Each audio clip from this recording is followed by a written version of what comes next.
The Army doesn't like more than one disaster in a day. Looks bad in the newspapers and upset civilians at their breakfast. I'm Bill Buford. Welcome to WarNotes, a conflict podcast in which we will be taking a journey into history, discussing contemporary events, and even doing some conflict futurism. We'll be examining this violent and calamitous clash and collision between complex adaptive systems armed to the teeth to see who will prevail and see what it tells us about the human condition and why we can't stop. Hello, this is Bill, and welcome to episode 12 of Fixing Fight Club, Closing Thoughts on War in the 21st Century. In this 12th episode of WarNotes, a conflict podcast, I wanted to welcome everybody aboard and thank you so much for your listenership and solicitude and the mountains of comments that I've got, mostly positive. I really appreciate the feedback. I have often made my academic and intellectual inquiries in the spirit of sacred cows making the best burgers and trying to view things prismatically, trying to extrapolate second and third order effects, trying to distinguish root causes from proximate causes. As in engineering, in our failure analyses that we usually do, we do start at where the failure took place and work our way back forensically to determine just how did this chaos avalanche start, this cavalcade of calamities.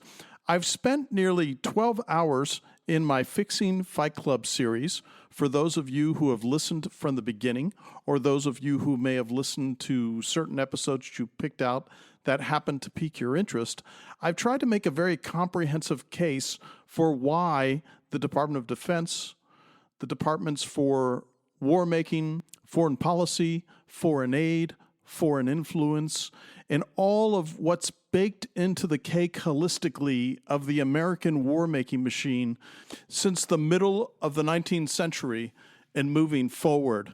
I think that I've made a very comprehensive case for why there are existential cracks in the edifice of American war-making and all the narratives that you have been raised on in America for the perceived immortality and able warfighting mastery of the U.S. military complex has been a house of cards, has been a triumphalist narrative sham designed to lull you into sleep as trillions of dollars are expended on a multi-year basis going back decades, if not generations, back to the Second World War, when all of this was launched afterwards in the post-colonial age with the newest instantiation of neo-colonial warfare, dressed up in the skin suit of counterinsurgency, counter-guerrilla, and all of the other things that comprise irregular warfare, which I treat with much more depth and alacrity in the companion podcast to WarNotes, which is Chasing Ghost and Irregular Warfare podcast. But I decided to inaugurate this particular podcast, WarNotes, to allow me to escape that umbrella constraint of irregular warfare and deal with warfare across the entire spectrum, hence the last dozen minus hours that I have spent lambasting and basically providing a very exquisite, I think, explanatory framework on why this very expensive military paper tiger known as the DoD and its war complex since the end of 1945 is not what you may think it is and is probably history's most expensive and most incapable military paper tiger. Now, with the new administration coming in, and remember, I'm a member of neither party nor a booster for anything that the awful office happens to put out, there is an opportunity here to reconstitute, reassess, and reimagine how the American martial complex will move through the remainder of the 21st century. Because as I've alluded to in the previous episodes, especially when we go back to the first three, America foundationally, strategically, and grand strategically is at a fork in the road. It can choose either to continue its unabated stalemate and defeat parade since the end of World War II, or it can take a knee, drink water, reconstitute, reassess, reevaluate, recalibrate, and from a regional hegemon complex instead of a global hegemon complex in this illusory unipolar world, which it is not conclusively that very thing, America needs to take defense seriously. I have emphasized this throughout the entire series, and in treatment of the first two episodes, I urged the powers that be from my very plebeian perspective as an outsider and layman looking in, that a complete reimagination leaning towards defense instead of offense is going to be the ticket to U.S. and Allied survival in the 21st century. Now, if we were to look at the frightened and shivering conventional and unconventional military complex in the corridors of power in the Pentagon since this new administration has come in, you would think that they were all chanting something wicked this way comes, because that, as a matter of fact, is coming, and that would be the Department of Government Efficiency. Again, while I would call it the Department of Government Effectiveness, nonetheless, I think that what this administration has done in the first 2 weeks has shivered the foundational belief systems of the state and the deep state to their foundational cores in a way that we haven't seen in our lifetimes. And now, DOGE, that Department of Government Efficiency, is casting their gaze upon the Pentagon and will soon enter those hallowed halls to make their own evaluations. And in that spirit, I penned a letter to President Trump, SecDef Pete Hegseth, Mr. Musk, and his worthies in DOGE. I said, I am the host of Chasing Ghosts, an Irregular Warfare podcast, and WarNotes, a conflict podcast. You are about to embark on a dark journey to discover the existential mismanagement and beggared martial imagination of the military mandarins at the Pentagon. You have to prepare to do savage, bureaucratic combat with the most financially well-endowed military machine in the history of mankind, whose penchant for defeat and stalemate has an unblemished record since 1945. Bureaucratic knife fighting and Machiavellian combat is the only martial skill they possess, and you will have to bring your concomitant best skills in those things yourself. I've distilled 10 objectives that may finally bring the Pentagon closer to being an effective fighting modality in the 21st century. Number 1, you must utterly lay waste to the Joint Capabilities Integration and Development System. It's a process used by the U.S. Department of Defense to determine the requirements for military weapon systems and is the big name with big letters about how they acquire said weapon systems. This acquisition system has managed to spend trillions of dollars on exquisite platforms and weapon systems that are always a day late and enormously and ruinously expensive. Exhibit A is the aircraft carrier, the USS Ford, which is the cross and chariot of the 21st century, as are all aircraft carriers. If the Soviets designed an acquisition system, it would look like ours.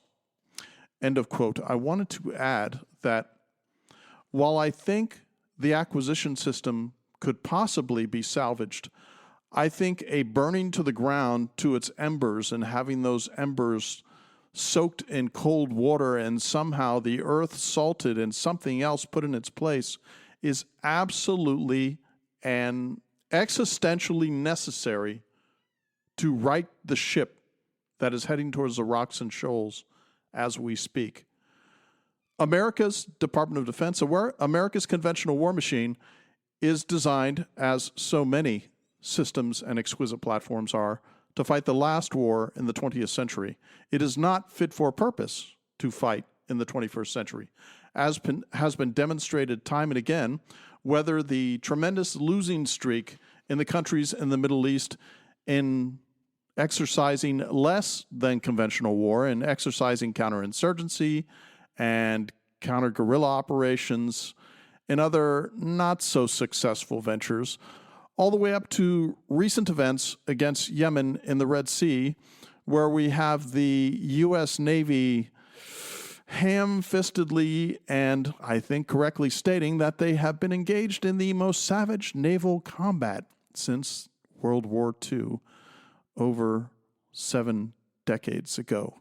That really says something about the state of our U.S. Navy, which I place qualitatively at the bottom tier of all surface navies that are first world navies around the planet.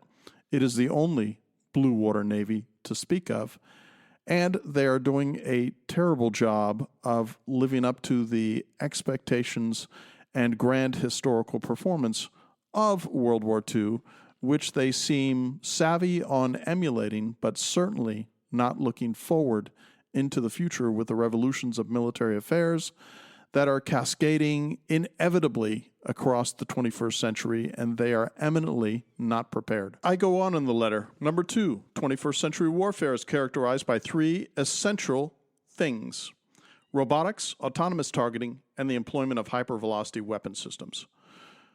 End of quote. I like to remind everybody I've come up with these 3 characterizations, but that doesn't mean that this is an exhaustive compendium of all that is awry and has gone wrong. I'm certain that intelligent members of my audience could show me other things that I may have missed in this regard, but we're concentrating on these 3 items.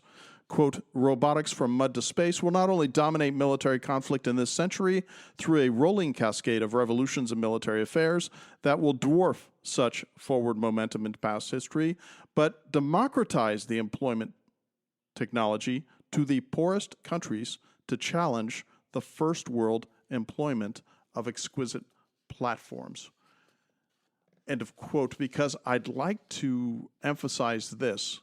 You have heard me say in both Chasing Ghost and this podcast on occasion, where I make a bifurcation, a distinction between peer and near-peer fighting. I, from this point forward, linguistically and semantically will no longer employ the term near-peer because I think it is an anachronism, because Yemen and the Houthis in Yemen have shown that a third world country, a developing country, can be a peer to America's exquisite platforms and chase them out of the Red Sea, as they have done conclusively.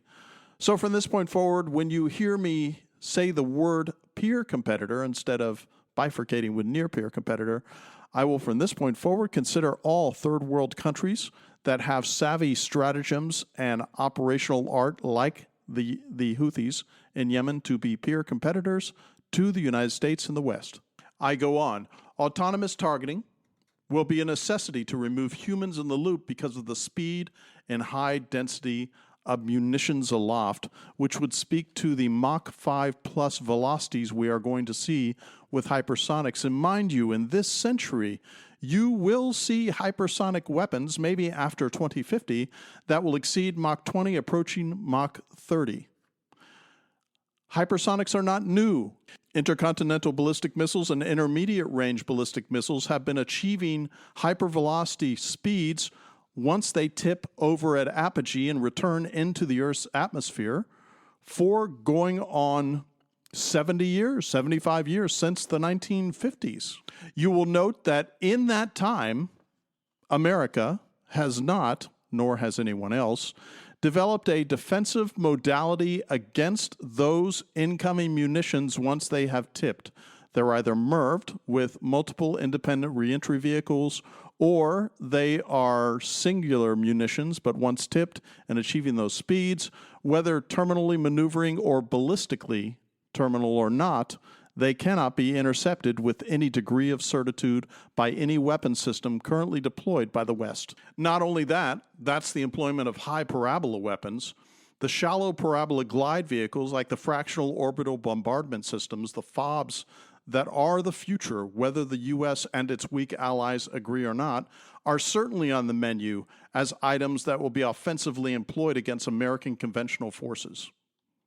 Employment and defense against them is priority one from a species perspective, and the Pentagon has failed miserably. I've cataloged hundreds of instances of this at my blog entries at the Libertarian Institute, where I am the Smedley D. Butler Fellow for Military Affairs. Number 3, the role of the infantry soldier is changing in a way it has never faced in the history of manned conflict for millennia, where the technology is delivering weapons that can target individual soldiers or groups of them in a cost-effective fashion, and they can't escape their fate. And no, there will be no Heinlein-inspired armored suits for super soldiers. It makes no sense to do so when robots will fill the bill. End of quote.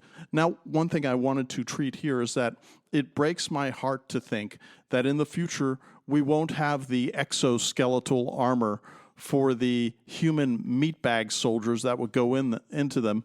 That would be augmented whether through neural nets or augmentation of musculature or bone structure, or the exaggerated carapace that they would have around them that they would use as a fighting modality to increase their resident strength.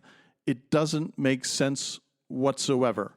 While I have imbibed in military science fiction since my youth and enjoyed it greatly, to include Heinlein, Purnell, and a number of other great authors of that, where they would talk about this very thing, where you would have men, these organic meat bags, in these exoskeletons and suits. It makes no sense when you can have the downsized application of computers and robotics that would be in these, and then you wouldn't have to employ survival systems or the systems that would keep humans alive within the carapace of these things. So I say with regret that that is not the direction the infantry is going as a former infantryman.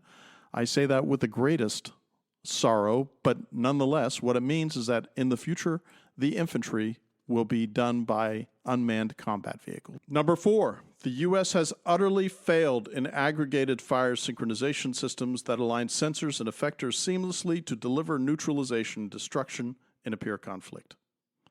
The Russians have broken the code, and the U.S. has not. I have done some analyses of the Russian strike fire's reconnaissance complex that you can find in episodes 48 and 53 of Chasing Ghosts.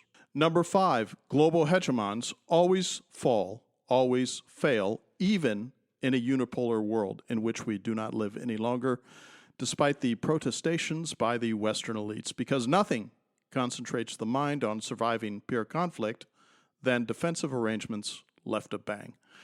The Chinese and the Russians have a distinct martial advantage as regional hegemons, concentrating on both offensive and defensive stratagems synchronized together.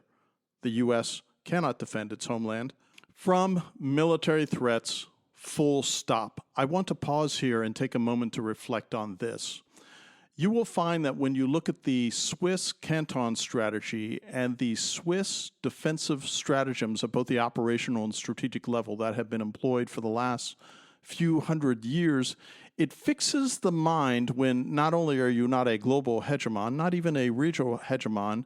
When it comes to the Swiss, for instance, their cantons were a tremendous influence on the construct of the Constitution in the founding of the United States. But what you discover is that that defensive mindset makes you pay attention to things that lend a resilience, if not a casual anti-fragility, to your preparations of not being hubristic about being able to take the fight to anything that's out there, but being able to protect yourself when the fight that you've taken doesn't succeed. Number 6, the entire professional military education system from A to Z must be ruthlessly gutted and remade in the image of a system that builds fighting men, encouraged to embrace risk assumption instead of risk aversion, and promulgates a Prussian culture of disobedience that rewards character, initiative, and mission command from the lowest ranks, much like the German notion of Auftragstechnik. Burn all DEI influences to the ground, soldiers' lives literally depend on their aggressive elimination with extreme prejudice.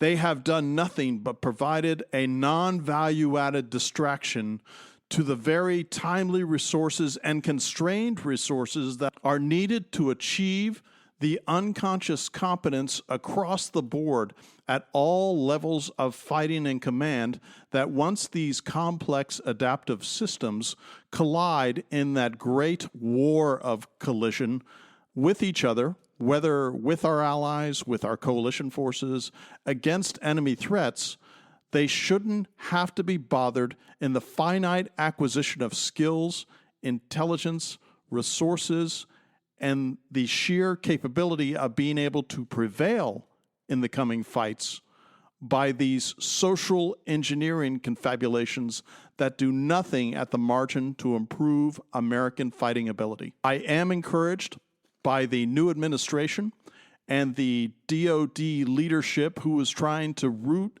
out all aspects of this Zampolit, this political commissar culture that DEI has insinuated like a disease vector into the body politic of the war-fighting machine, to cripple it to such an extent that with America's track record of not doing well in war, this is certainly not something as a value added that will help it recover from what it has experienced.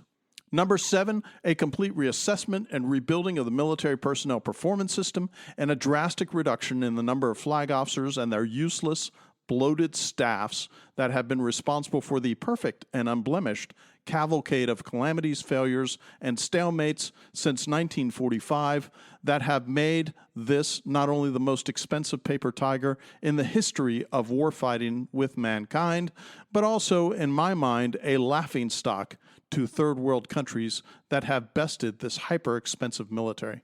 I don't have the expertise to fix the performance system, the training system, and all of the things that go into the promotion characterization within each of the armed forces to get the best and the brightest to the top, because that's not what has floated to the top in the past few generations, as we've seen witnessed by the concomitant failure of American arms planet-wide over the longest timeline. I would urge the Secretary of Defense to consider my friend and colleague, Mr. Donald E. Vandergriff, U.S. Army retired, who has spent the last quarter century designing the blueprint that would fix the broken performance and advancement system in the U.S. Armed Forces. Number 8, make eccentricity great again in the armed forces. Admiral Hyman Rickover and the likes of T.E. Lawrence, Ord Wingate, John Boyd, and Paul von Lettow-Vorbeck, the only surviving undefeated German general officer in November of 1918 on planet Earth at the time, none of these worthies and martial luminaries would have a prayer in the modern armed forces promotion circus.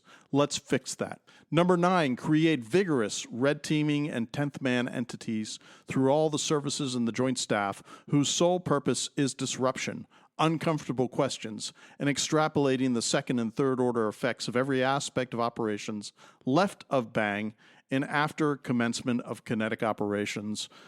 End of quote. And I would add to that, let's make lessons learned not a requirement where you have a hot wash after action review and then the more sophisticated and more lengthy after action review after one's blood has become less hot after a training operation or a real combat on a two-way range, so that what we can do is finally not fill cabinets with these where they gather dust, but they actually use these lessons learned to move forward and improve the capability of the armed forces to learn from failure and mistake and struggle and become better and more finely honed over time. To the Army's credit, they do have CALL, a Center for Army's Lessons Learned, which I used in my middling career in the U.S. Army to great effect, because I thought to myself, wow, I've got two options here. Number 1, I have this bloodless practicum of military history, and I've been a military history geek and avid reader and examiner all my life, especially my professional life. use that to my advantage. And also I had all these lessons learned so that when my commander would say, we're going on this and this and this exercise, I had the ability to look at these things forensically because people in the past had written down all of these after-action reviews that were gathering dust that no one else read, that I read much to my benefit and the benefit of the organizations I belong to. Number 10, last but not least, force the DoD to take a knee and make defense of the homeland the first priority in everything. Considerations of defense fix the mind in a fashion that assesses heretofore unidentified gaps in knowledge and inquiry. I go on to say I have other ideas, but this is a good start. Your examination of the DoD is literally a life or death consequence for America. Make it count. Good luck and Godspeed, Bill Bupert. So that concludes the letter that I sent, and nor do I have the hubris to think that either the president, the SecDef, Mr. Musk, or Doge would even deign to read that or find it, as I am merely a layman and plebeian interlocutor and observer of these kind of affairs. So I've read you the letter, I've read you those 10 points, and I have additional points because I can do that in WarNotes because I simply have the time. So in addition to all the discussions that I've had to include eliminating the Corps, to include the Army doing a wholesale reexamination of land warfare, especially manned land warfare, and the U.S. Navy and what the U.S. Navy has to do to right its ships and make things better, to include notions of what unmanned combat vehicles and UAVs are going to do to a future Air Force, and the way, for the most part, when it comes to nuclear dominance, air superiority, everything essentially mud to space, a complete reappraisal has to be done.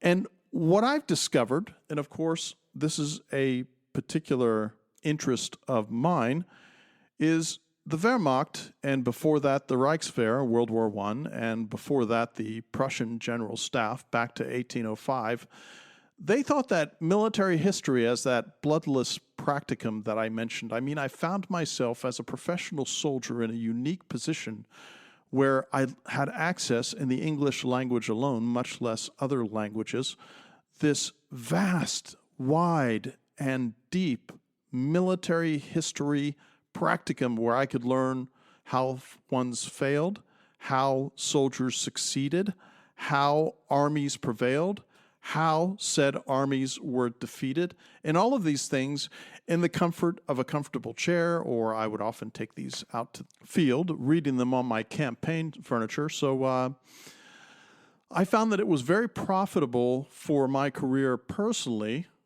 to leverage military history in my profession. I see that while the Army has an historian cohort, as it were, and publishes some brilliant stuff, I don't think at the Joint Staff level or the respective service level that other than forensically examining campaigns or keeping a war diary of what occurred, I don't see an active inquiry nor an active staff function in the U.S. Army, the Joint Staff, or any of the other services where they have a military historian on staff who actively peruses left of bang, contemporary operational craft, and the military decision-making process so that one could leverage these past struggles, failures, and successes to get a better gauge of the probable or maybe possible success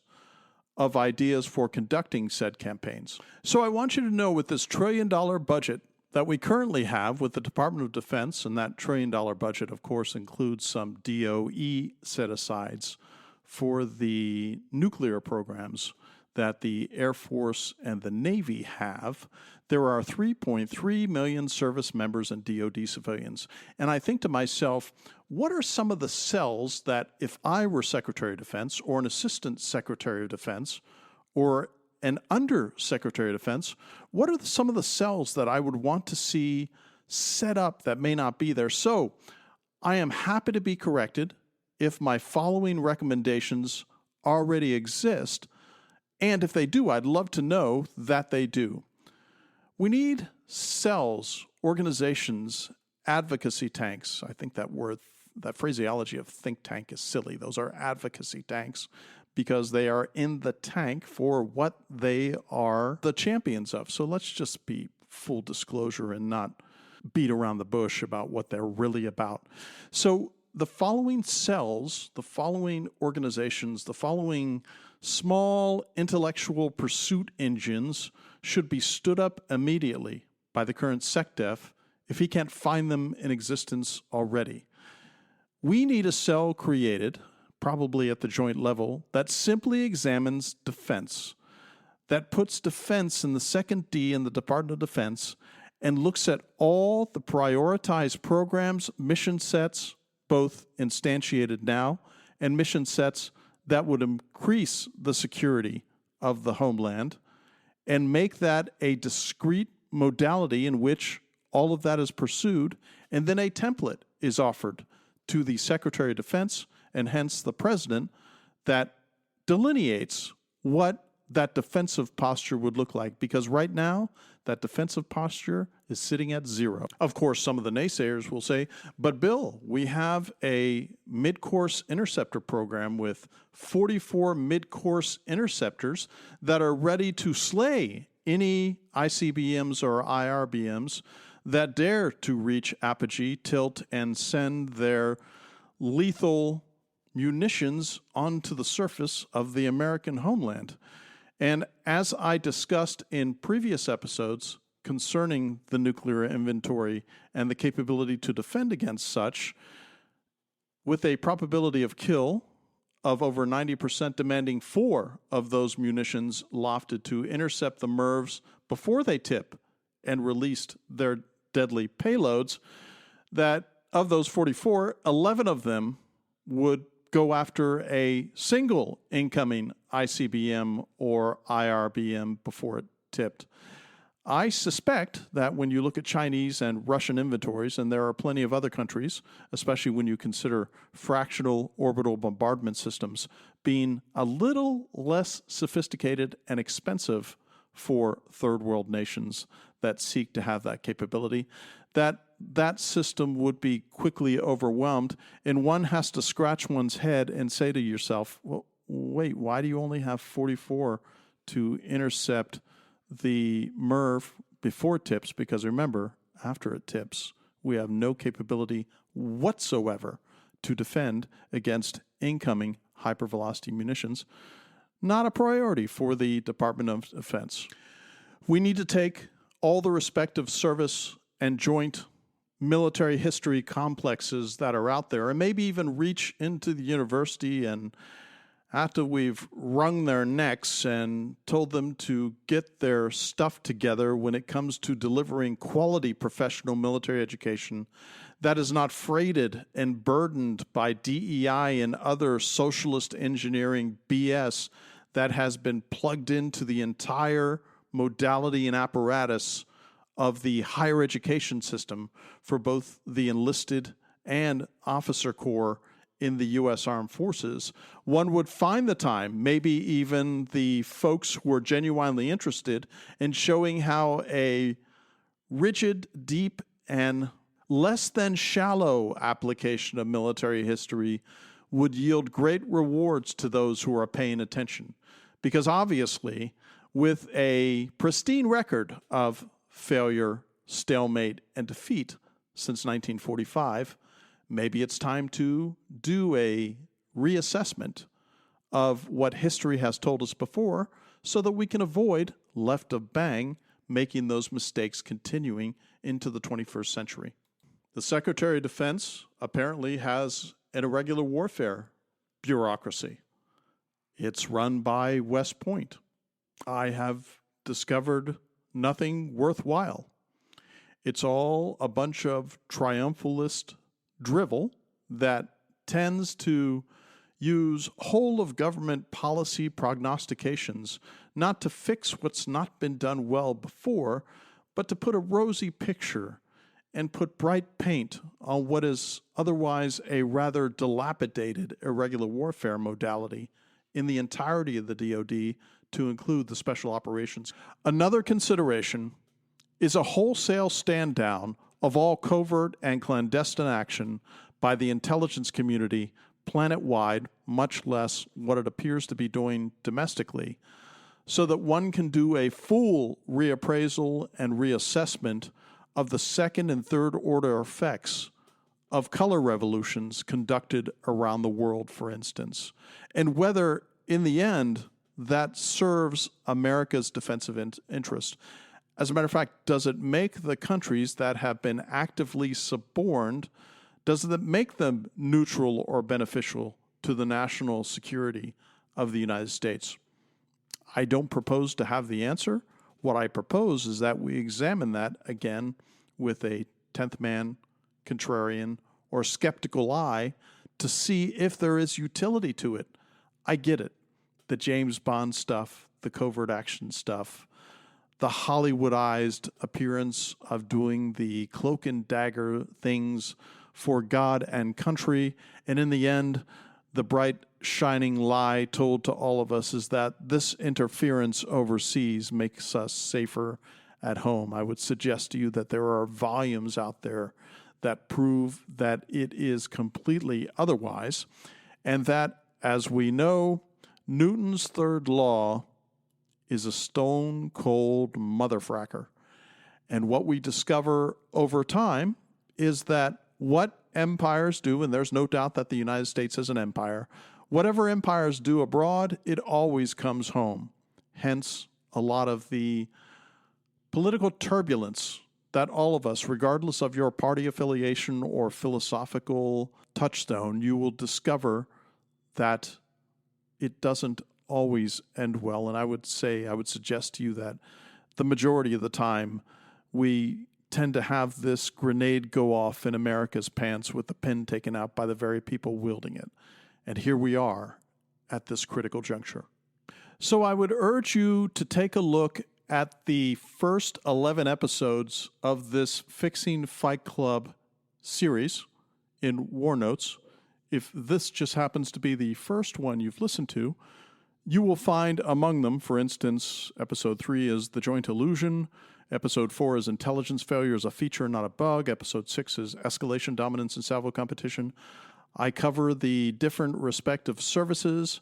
No, I have not addressed Space Force. No, I have not addressed SOCOM. That may happen in a future series, because my intent was, with a bone in my teeth, to offer up suggestions and a path forward to fix what is clearly bankrupt, lacking in martial imagination, spending like drunken sailors on systems and exquisite platforms that will find themselves, let's say, like the aircraft carrier, future fish apartments that will be the gravestones for thousands of drowned sailors. I don't want to see any of that happen, but we are on a collision course as we speak with this most expensive paper tiger in the history of mankind, and the constant sword rattling by the U.S. and allied ruling classes, thinking that war is always the answer, and discovering time and again that, well, maybe not only is it not the answer, but you're not coming to the fight with the weapons, the systems, the tactics, techniques, and procedures, and the operations and the stratagem considerations that would make you successful. Otherwise, you would not have this unblemished record of failure. My plea is simple. If you agree with me, and thank you for that, spread the word. Not simply about my podcast. This is bigger than me. This is bigger than you. Spread the word about the fact that we need to address this soonest, not later. We are not venologists when it comes to this. We are not wine growers where it gets better over time. None of this kind of martial neglect and incompetence gets better with time. It simply gets worse, especially when it is harnessed to a political system that inevitably, and for some reason I can't put my finger on, is always trying to pick a fight. Sometimes while deployed overseas, in my most cynical moods, I would think that, wow, American war making and war fighting seems to be a very sophisticated money laundering complex for the military-industrial complex in the West. The things I saw, the things my colleagues in uniform and not in uniform who over there saw, the things you in my audience who may have happened to have been in Afghanistan, in Iraq, in Libya, in Syria, in the Horn of Africa, in Grenada, in all of these different places around the globe, you saw things that you would never forget.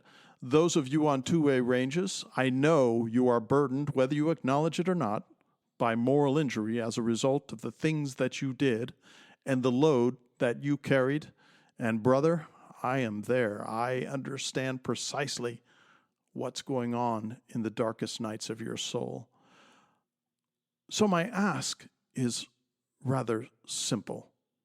Let's find a way to go to the DOD and go to the war-making apparatus in the United States and look them in the eye and say, it's time to reassess, it's time to recalibrate, it's time for us to reconsider, to wonder at our place in the world, wonder at our use of hard power aligned to soft power, and wonder at a unipolar world that is quickly disintegrating, dissolving before our very eyes, where it will no longer be a unipolar world, no matter what the U.S. makes it out to be with official gaslighting and protestations otherwise. So with that concludes my Fixing Fight Club series. I hope those of you who have listened to every episode enjoyed it. Those of you who listened to episodes that you chose a la carte found something of value in them. And those of you who slogged it out all the way from the first episode to this last one, I salute you to your patience and forbearance, for bearing with me in this exegesis, this catharsis that I had in trying to find a way out of the box that we find ourselves in as a country. Again, I am so grateful for your listenership and solicitude. If you wish to get in touch with me, you can write me at cgpodcast@pm.me. That is cgpodcast@pm.me. You can find me on your favorite podcast vendor. If I don't happen to be on that podcast vendor, let me know, and I will make sure that I fix that.